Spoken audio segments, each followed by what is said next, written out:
주신 하나님 말씀은 빌립보서 2장 5절부터 11절까지 말씀인데요. 신약성경 319면입니다. 빌립보서 2장 5절부터 11절까지 말씀, 신약성경 319면입니다.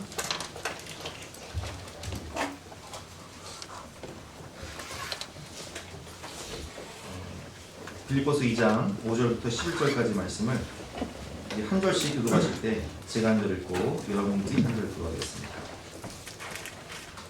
너희 안에 이 마음을 품으라. 곧 그리스도 예수의 마음이니 그는 본래 하나님의 본체시나 하나님과 동등됨을 취할 것으로 여기지 아니하시고 오히려 자기를 비워 종의 형체를 가지사 사람들과 같이 되셨고 사람의 모양으로 나타나사 자기를 낮추시고 죽기까지 순종하셨으니 곧 십자가에 죽으시니라. 이러므로 하나님이 그를 지극히 높여 모든 이름에 뛰어난 이름을 주사 하늘에 있는 자들과 땅에 있는 자들과 땅 아래에 있는 자들로 모든 무릎을 예수의 이름에 꿇게 하시고 함께 읽겠습니다. 모든 입으로 예수 그리스도를 주라 시인하여 하나님 아버지께 영광을 돌리게 하셨느니라. 아멘. 오늘 우리 네팔에서 오신 허태한 선교사님께서 예수님을 따라라는 제목으로 귀한 말씀 전해주셨는데 네팔에 대한 소개도 있고 또 설교도 하셔야 되니까 조금 시간이 많이 걸릴 수 있습니다. 그러니까 점심 식사를 천천히 하신다 생각하시고 많은 은혜를 받으시기 바랍니다.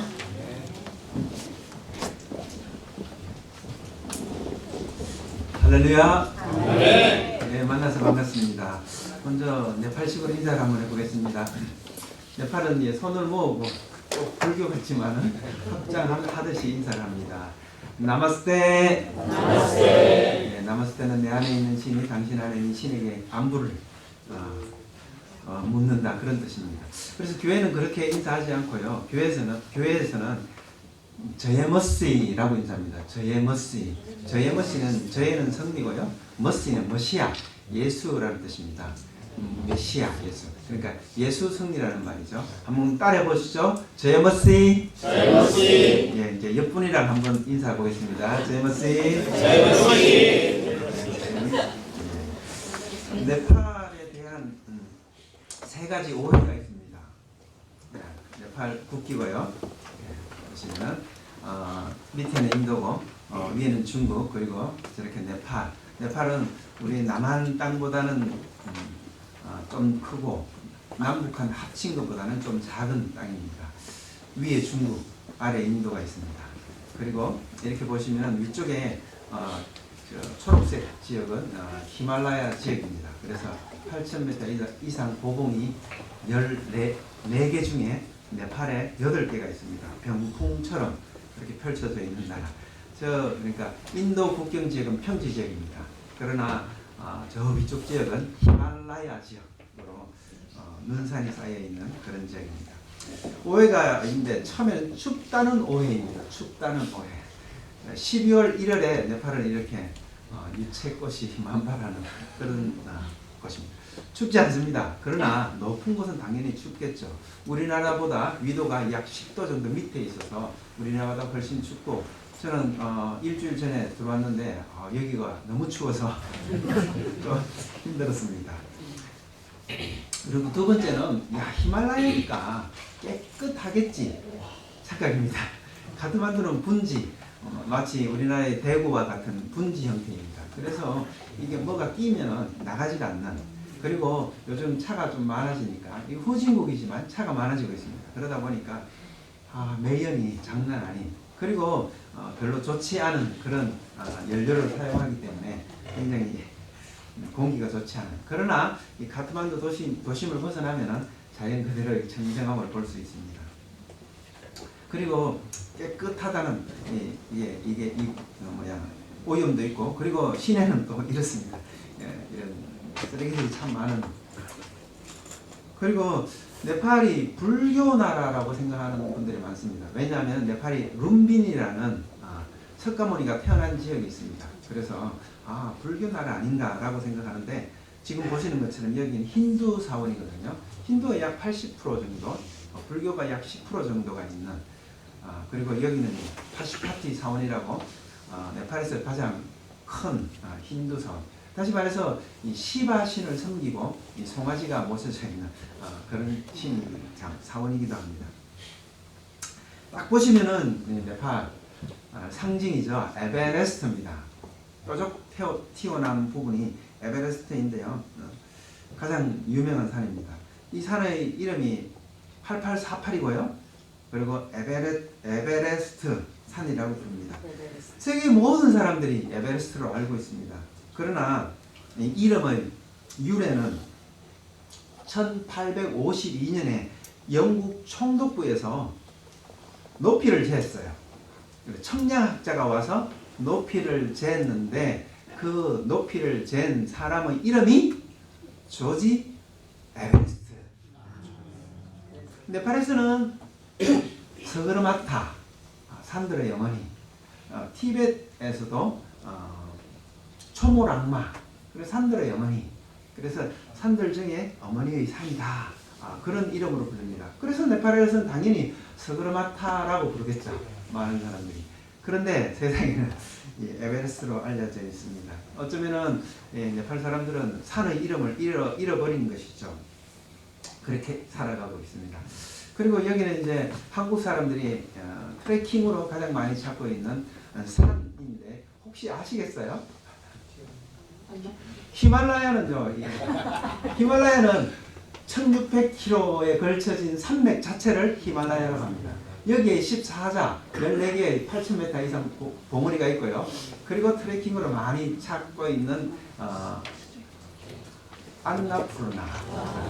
안나라는 말은 곡식이라는 말이고 뿌르너, 푸르나라고 하는데 안나푸르나. 원래는 언너푸르너라는 발음입니다. 그래서 곡식이 풍성한, 다시 말해서 풍요의 산이라는 뜻입니다. 그래서 많은 한국 사람들이 이것을 찾고 있습니다. 이것을 찾을 때 옆에 마차푸체라라는 좀 낮은 산도 보이는데 이런 롯지에서 잠을 자면서 이 트레킹으로 오고 있습니다. 여기는 히말라야를 찾으신 분이 안 계신가요? 여러분들을 이 히말라야로 초대합니다. 운치가 있잖아요. 그리고 히말라야에서 높은 곳에서 또 하나님을 만날 수도 있습니다. 그리고 참 히말라야는 신기해요. 멀리서도 그 히말라야가 보여요. 평지 지역에서도. 그리고 이 산에 가까이 가면 갈수록 산은 점점 높아져요. 신기해요. 점점 커져요. 그래서 이 네팔 사람들이 이 산을 숭배하는구나, 그런 생각이 듭니다. 그렇습니다. 우리 하나님도 그렇습니다. 멀리서도 느껴지시고 보입니다. 그리고 하나님께 가까이 가면 갈수록 그분은 점점 더 커지십니다. 우리의 삶 가운데 하나님이 얼마나 크십니까? 아마 하나님과 가까이 하면 할수록 하나님이 우리의 삶에 가장 큰 분이실 것입니다. 저는 이곳에서 대학생들 제자훈련을 하면서 사랑방 운영하면서 제자훈련을 합니다. 이렇게 한 10명, 12명 정도 놓고 같이 이렇게 예배를 드리며 제자훈련을 하는 그런 모습입니다. 네팔은 트레킹이니까요. 또 트레킹도 하고요. 같이 이렇게 살아갑니다. 그리고 네팔에 가서 또 한 게 글로벌 홈스쿨. 원래는 글로벌 홈 몬테소리 유치원이었습니다. 그런데 이제 작년부터 학교로 정식 허가를 받고 지금 학교를 운영하고 있습니다. 글로벌 홈. 이건 아까는 앞문이고요. 이건 뒷문입니다. 그리고 마당. 뭐 운동장이 크진 않습니다. 그리고 이렇게 행사를 하고 있는 모습이고요. 이렇게 학교 건물이 디귿자로 지금 지어져 있습니다. 아이들이고요. 학교 행사하는 모습이고요. 여기는 이제 팀들이 와서 비눗방울 놀이를 했는데 애들이 이런 그 인공적인 놀이를 안 해봐서 얼마나 좋아하는지요. 뭐 만들기 놀이. 그래 전통적인 복장도 입고 이렇게 합니다. 이렇게 유치원 모습이었고요. 그리고 지금은 유치원이 약 100명 정도 됩니다. 아직까지도 건물을 지어야 되고 필요들이 있는데 그럼에도 불구하고 계속해서 잘하고 있습니다. 이 시골 교회의 모습입니다. 제가 협력 교회들과 교회 사역을 하는데요. 이건 또 다른 교회의 모습이고요. 사진 보시면은 어떤 느낌 드세요? 몇 년대 모습 같아요? 60년대, 70년대? 네. 좀 괜찮은 또 교회죠. 이렇게 기둥을 짚고 교회의 모습. 또 다른 교회의 모습이고요. 목사님의 모습입니다.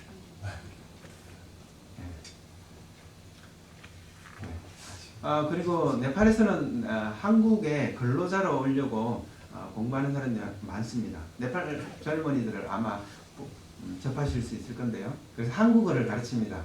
특별히 또 한국어를 가르치면서 비자를 해결합니다. 예, 여기까지 좀 잘린 듯도 한데 사진이 학원을 하면서 그렇게 합니다. 네팔은 저개발 국가입니다. 그래서 한마디로 가난한 나라입니다. 경제적으로는 한국의 한 1970년대 모습을 하고 있고요. 대부분 가난하게 살아가고 있습니다. 그러나 카스트 제도가 있기 때문에 높은 카스트, 다시 말해서 양반들은 또 누리면서 잘 살고 있는 그런 나라입니다. 저는 2010년 6월에 네팔에 처음 방문했습니다. 네팔의 수도 카트만두 처음 방문했는데 첫 인상이 쓰레기가 왜 이리 많지? 예. 그리고 중앙 도로를 지나가는데 옆에 막 쓰레기를 막 버리고 있는 거예요. 그리고 한 충격을 받은 게 다리를 사람이 망태기를 들고 올라가더라고요. 다리가 이렇게 둥그렇게 되어 있습니다. 좀 높게 되어 있어요. 평평하게 다리 짓는 것도 놀라운 기술입니다. 좀 움푹 튀어나오게 짓는데 막 다리를 올라가요. 망태기를 메고. 그러더만은 그 다리 중앙에 그 망태기를 붓더라고요. 뭔가 같으면 쓰레기였어요. 그래서 쓰레기가 많고 관광지라고 갔는데도 불구하고 버려져 있고 개들이 있고 지저분하고 냄새나는 그런 더러운 나라였습니다. 그래서 제가 잘 왔나? 어떻게 살지? 했지만은 취소할 수가 없었습니다. 구한말 조선을 방문한 선교사들의 눈에 비친 조선 어땠을까요? 이렇게 나와 있습니다. 한마디로 거리는 좁고 더럽고 사람들은 지저분하다 이렇게 기록하고 있고요. 아펜셀러 선교사님은 서울은 거리가 좁고 불결하고 여기저기 오물이 널려있다. 빈민들의 집은 원시적으로 흙으로 지어져 있으며 작고 낮으며 음침하고 불결하기 짝이 없다. 우리 조선, 예전에 조선이었죠. 이랬다고 합니다. 약 40년 전에 한국의 모습입니다. 그리고 한국에 온 초기 선교사들은 각종 전염병과 천연두, 뇌염, 맹장염 같은 질환으로 하나님의 부르심을 받았습니다. 양화진 선교사 묘지가 그것을 우리에게 잘 알려주고 있는데요. 선교사의 어린아이들도 예외는 아니었습니다. 곽알련 선교사는 한 아이를 홍역으로, 한 아이는 5개월 만에 소화기 질환으로 잃었다고 합니다. 그러나 공통적으로 한국에 찾은 선교사들은 그럼에도 불구하고 이렇게 고백했다고 합니다. 내게 1000개의 생명이 있다면 모두 조선을 위해 바치겠다. 이렇게 고백했다고 합니다. 루비 캔드릭 선교사 25세에 8개월 만에 통비한 선교사의 고백이었습니다. 저는 한국 초기 선교사들에 비하면 아무것도 아닙니다. 너무 좋은 환경에 사역하고 있습니다. 지금은 네팔이 적응이 되어서 너무 좋은 곳이 되었습니다. 그러나 여전히 가난하고 더럽고 개들이 천국인 나라, 힌두의 우상과 티베트 불교의 영향을 받고 있고 그들에게 영혼을 빼앗긴 나라. 그래서 복음이 필요한 나라, 그곳에서 잘 살아가고 있습니다. 지난 코로나 때 많은 선교사들이 한국에 고국에 들어오고 싶었지만 들어오지 못하고 코로나로 목숨을 잃은 그런 선교사들이 참 많습니다. 우리 교단에는 약 1,525명의 선교사들이 세계 각지에서 사역하고 있습니다. 대부분 저개발 국가에서 사역을 하고 있는 것이죠. 그래서 코로나 때 참 온몸으로 그 고통을 견디면서 지나온 것 같습니다. 저도 요번에 갑자기 한국에 들어오게 되었는데요. 어머니께서 썰이 넘어지셔서 90이 넘으니까요. 이제 지금까지 혼자 사셨는데 이제 혼자 못 살 것 같고 90이 넘어서 넘어지니까 병원에 약 3개월 정도 있었어요. 그리고 그러다 보니까 약을 먹으면서 치매가 진행되는 거예요. 그래서 요번에 이제 제가 막내거든요. 막내를 찾는다 그래요. 계속. 그래서 이제 들어왔는데 알긴 아시는 것 같은데 대화가 제대로 안 돼요. 이게 치매가 진행되다 보니까. 그래서 많이 아픈 그런 시간을 보냈습니다. 그리고 둘째 아들은 4월 1일에 군 입대를 한다고 합니다. 그리고 또 첫째 또 군대에 있다가 휴가를 나온다고 합니다. 그래서 다행히 참 잘 돌았다. 어머니도 뵙게 되고 그리고 아들들도 보게 되어서. 그러나 대부분의 선교사들은 참 멀리에서 오지 못하고 그냥 마음만 그리고 기도로 봉헌하고 있는 그런 삶을 살아가고 있습니다. 왜 이렇게 살아야 합니까? 왜 복음을 전해야 합니까? 예수님께서 먼저 하셨기 때문에 우리도 예수님을 따라서 제자로서 그렇게 살아가고 있는 것입니다. 오늘 말씀을 세상 기준으로 보면은 예수님은 참 바보 같습니다. 그런 근본 하나님의 본체시나 하나님과 동등됨을 취할 것으로 여기지 아니하시고 오히려 자기를 비워 종의 형체를 가지사 사람들과 같이 되셨고 라고 기록하고 있습니다. 요즘은 남의 권리도 빼앗아 차지하는 세상인데 자신이 하나님의 됨, 자신의 하나님 됨, 이 권리를 포기하고 세상에 오셨습니다. 요즘의 논리로 보면 이해할 수 없는 일입니다. 하나님께서 이 세상에 오셨으면 왕궁이나 좀 좋은 곳에 태어나시지 말구유, 마구간이 무엇입니까?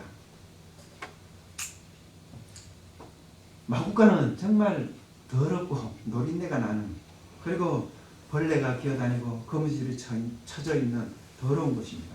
어쩌면은 아무도 찾지 않는 그런 곳입니다. 그런 곳에서 예수님께서 태어나셨습니다. 그리고 8절 말씀에 보면 이렇게 기록되어 있는데요. 사람의 모양으로 나타나사 자기를 낮추시고 죽기까지 복종하셨으니 곧 십자가에 죽으십니다. 그냥 본 것도 아니라 종의 모습, 종된 사람의 모습으로 자기를 비우고 오셨다. 그렇게 기록하고 있습니다. 복종하시되 죽기까지 복종하셨다. 그래서 십자가에 돌아가셨다. 기록하고 있습니다. 사람이 되신 예수님은 사람에게 비웃음과 조롱거리가 되셨습니다. 가시에 찔리고 채찍에 맞으셨습니다. 피투성이가 된 몸으로 십자가를 지고 골고다 언덕길을 묵묵히 걸어가셨습니다. 십자가에서 극한의 고통을 당하시면서 멸시와 모욕을 받으셨습니다. 그러나 저들을 용서해 달라고 하셨습니다. 이분이 정말 하나님의 아들 메시아가 맞습니까? 아니면 바보입니까? 빌립보서 3장에 보면은 또 한 명의 바보가 등장합니다. 우리가 잘 아는 사도 바울입니다. 출신 성분은 남부럽지가 않습니다. 그리고 당시 최고의 학파인 가말리엘 문화에서 배웠습니다. 그런데 이렇게 말하고 있습니다. 다 해로 여긴다. 배설물로 여긴다. 왜요? 내 주 그리스도를 아는 지식이 가장 고상하기 때문이라 그렇게 고백하고 있습니다. 바보만이 이렇게 고백할 수 있습니다. 그러면서 바울이 얼마나 고난을 받았는지 고린도후서 11장에 잘 기록하고 있습니다. 예수님께서 바보셨기 때문에 예수님을 따르는 길을 걷고 있는 사람들은 바보의 길을 걷고 있는 것입니다. 고상한 길도 아니고 지혜로운 길도 아닙니다. 자신의 생명을 버리고 십자가를 지는 죽음의 길입니다. 마구간, 십자가, 조롱과 멸시가 그 길에 있을 확률이 높습니다. 요한복음 12장 26절에 보면은 이렇게 기록되어 있습니다. 사람이 나를 섬기려면 나를 따르라. 나 있는 곳에 나를 섬기는 자도 거기 있으리니 사람이 나를 섬기면 내 아버지께서 그를 귀히 여기시리라. 예수님을 따르는 삶이 무엇인지 요한복음 12장 24, 25절에 잘 기록하고 있습니다. 하늘의 미랄처럼 썩어져야 한다. 생명을 미워하는 자는 영생하도록 생명을 보존한다. 예수님을 따라 죽어야 한다. 그렇게 기록하고 있습니다. 내가 죽고 예수 그리스도가 사는 삶이 선교의 삶입니다. 네팔은 우리나라 조선시대와 거의 흡사한 비교할 수 있습니다. 특별히 네팔은 독립국이지만 독립국이 아닙니다. 우리나라 조선이 그렇지 않았습니까? 중국의 속국으로 황제라 칭하지도 못하고 왕으로 존재했던 사대하는 어쩌면 속국 같은 그런 나라였죠. 네팔도 그렇습니다. 네팔도 인도의 속국처럼 인도의 북부 지방의 어떤 문화를 가지고 살아가고 있습니다. 왜냐하면은 모든 물류 내륙 국가이기 때문에 물류들이 다 인도에서 올라오고 있습니다. 그래서 인도에서 국경을 닫아버리면은 나라가 지탱할 수가 없어요. 아무것도 물자들을 받을 수 없는 그런 가난한 나라. 그래서 인도의 영향을 받고 인도에서 공부하고 친인도파가 정신으로 득세할 수 있는 그런 나라가 네팔입니다. 독립국이지만 독립국이 아닌. 그리고 강대국에 둘러싸여 있습니다. 우리나라도 강대국에 둘러싸여 있지 않습니까? 밑에는 일본이, 위에는 중국이, 그리고 심지어 요즘은 저 멀리 있는 미국까지 영향을 얼마나 많이 미칩니까? 네팔도 동일합니다. 위에는 중국에 14억이 있고요. 아래로는 인도에 14억이 있습니다. 이 가난하고 자원이 없는 나라, 그냥 그 강대국 속에서 서로의 눈치를 바라보면서 살아가는 그런 나라가 네팔입니다. 그리고 카스트 제도가 있습니다. 힌두교는 카스트 제도잖아요. 그래서 브라만, 크샤트리아, 바이샤, 수드라. 동일하게 우리나라 조선시대에도 계급 제도가 있었죠. 양반, 중인, 상인, 천민. 아마 백정 같은 경우에는 인도에서 말하는 불가촉, 천민. 터치만 해도 더러워진다는 그런 카스트 제도가 있는 그런 나라입니다.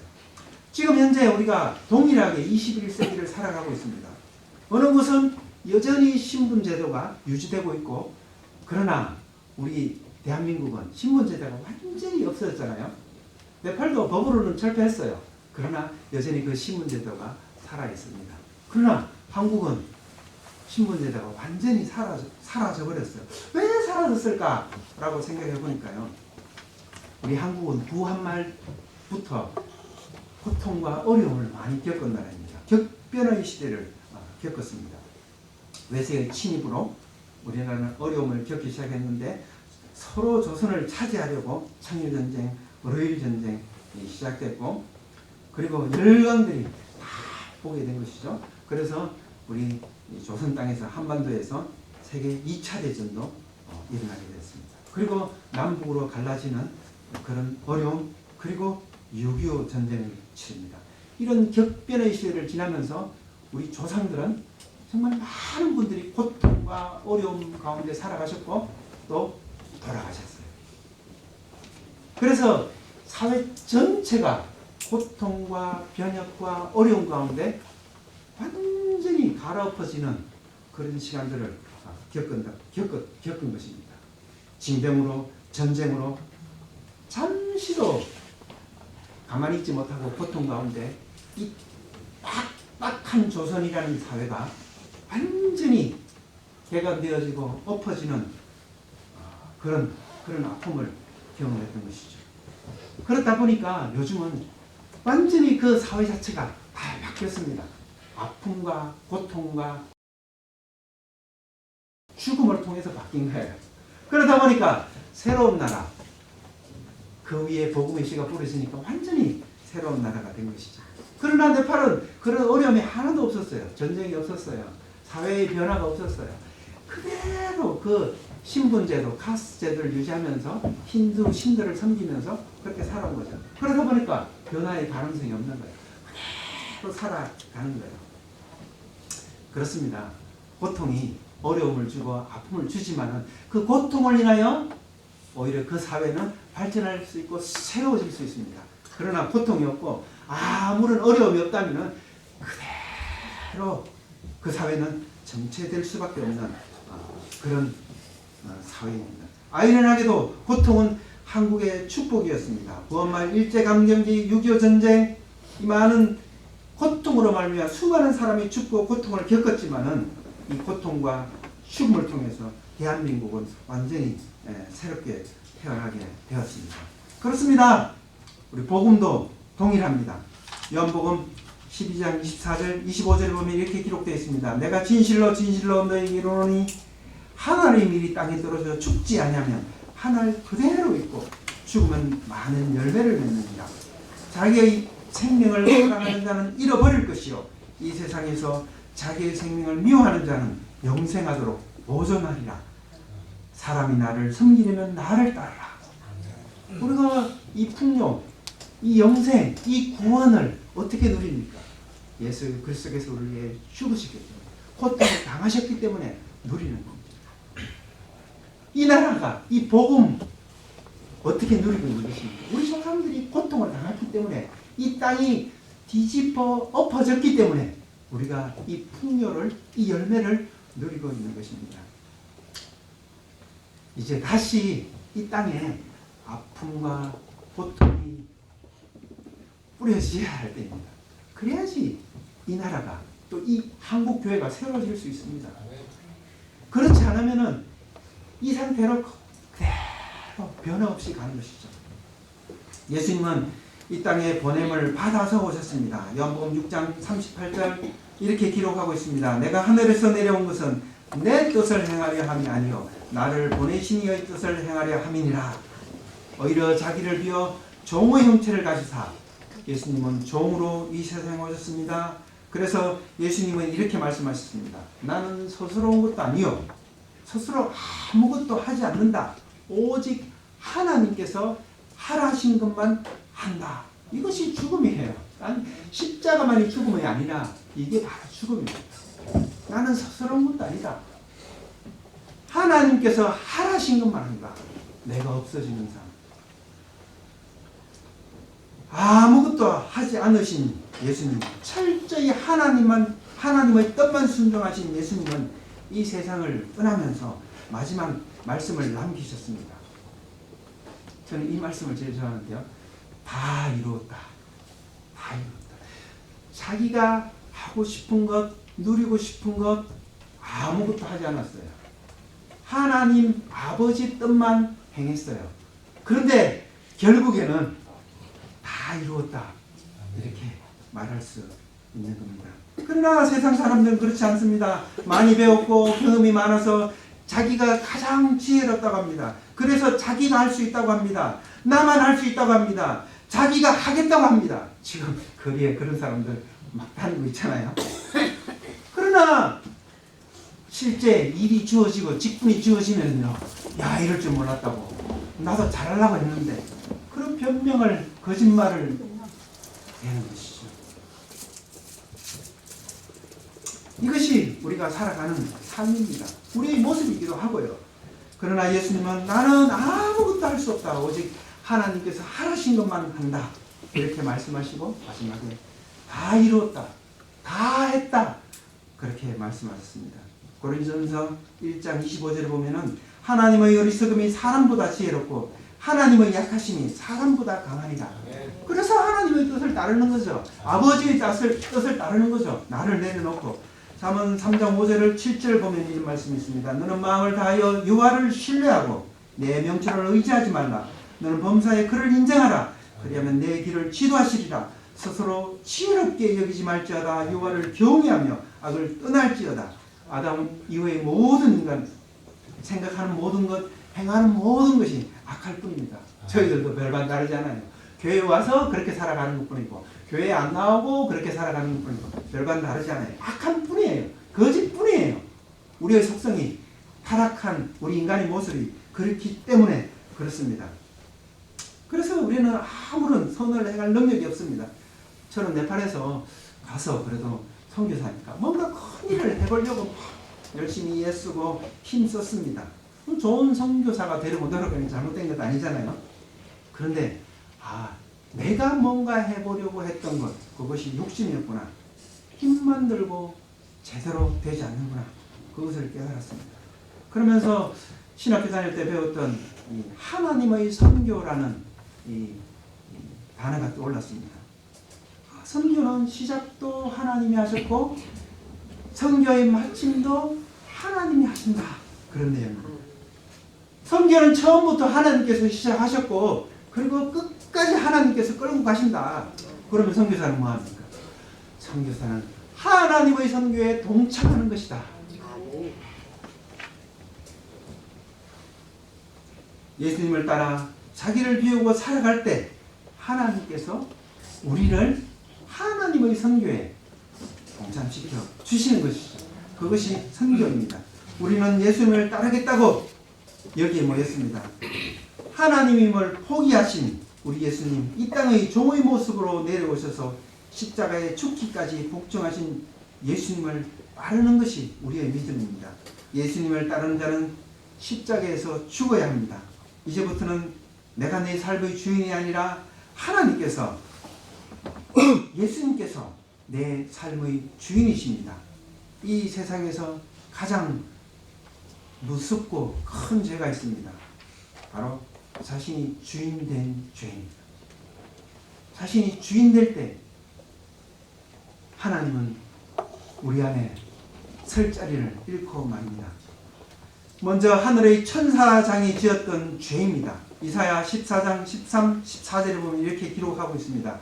내가 내 마음에 이르기를 내가 하늘에 올라 하나님의 묵별 위에 내 자리를 높이리라. 내가 북극 지표의 산 위에 앉으리라.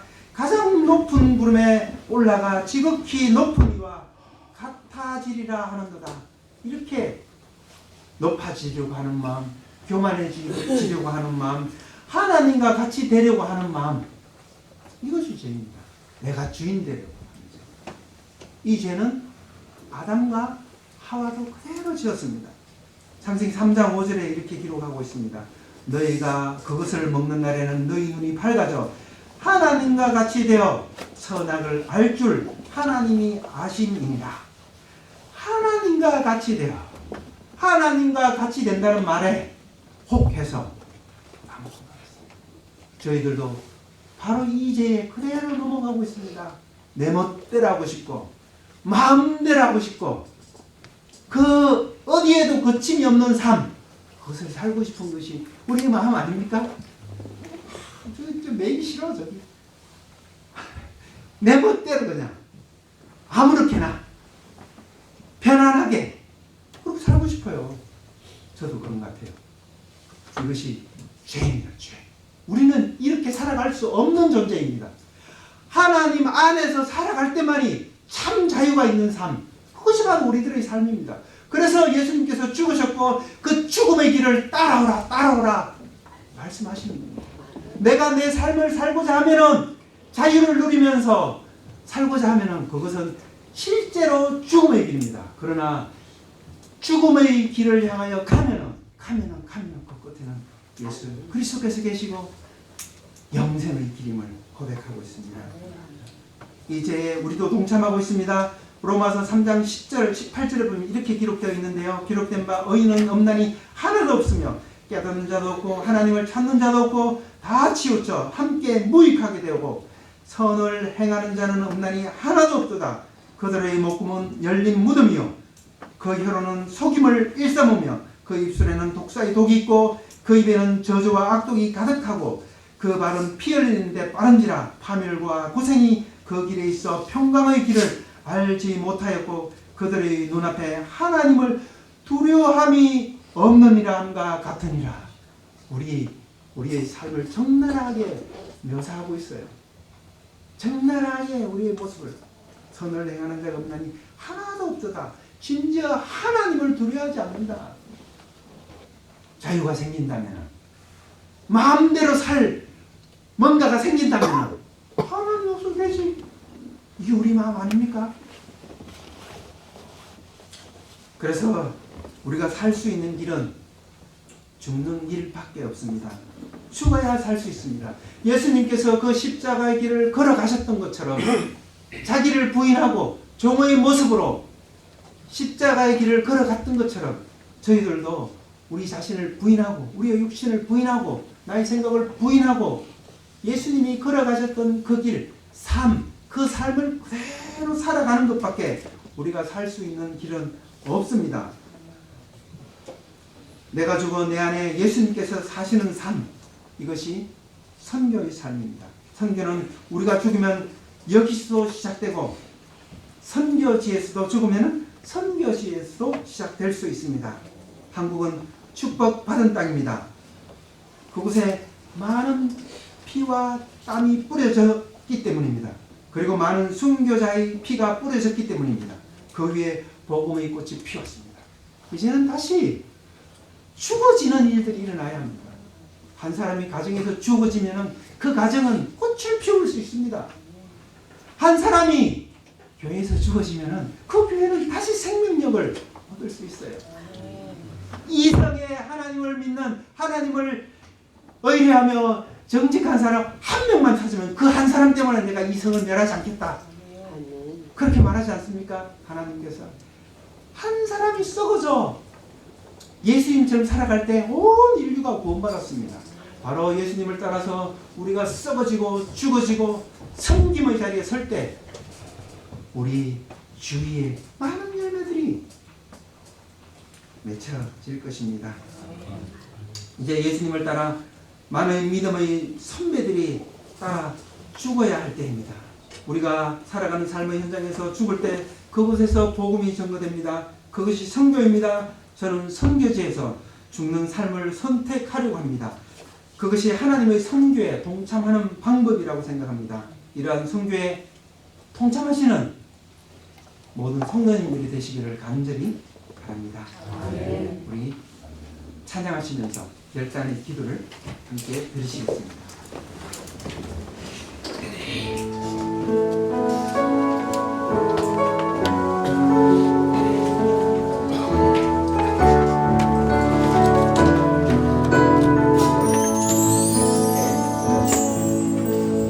주님 다시 오실 때까지 나는 이 길을 가리라.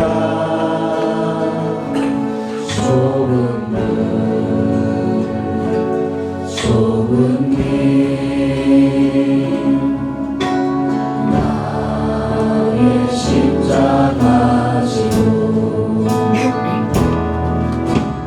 나의 가는 이 길 끝에서 나는 주님을 보리라.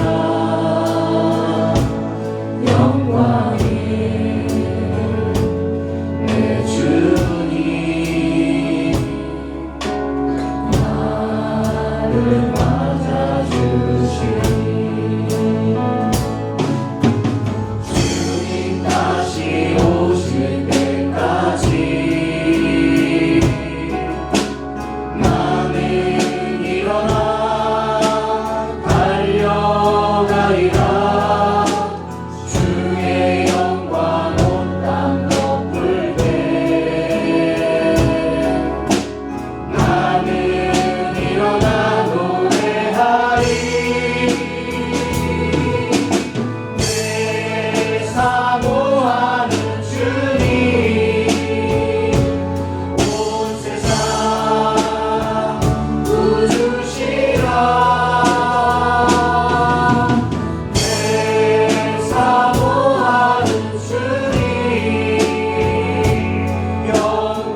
자유를 위해서, 안락을 위해서, 평안함을 위해서 살아가는 것이 아니라 예수 그리스도를 따라 살아가는 삶이 되어질 수 있도록 도와주옵소서.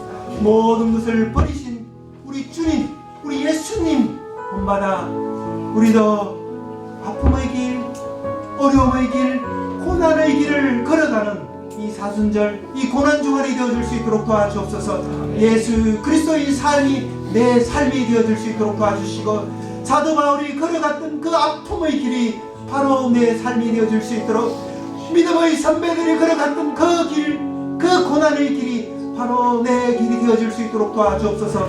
그래서 나로 인하여 가정이 살아나고, 나로 인하여 교회가 살아나고, 나로 인하여 이 지역 공동체가, 이 대한민국이 살아나는 그런 아름다운 길을 걸어가는 열매 맺는 삶이 되어질 수 있도록 축복하여 주시옵소서. 감사드리며 예수님 이름으로 기도드리옵나이다. 아멘.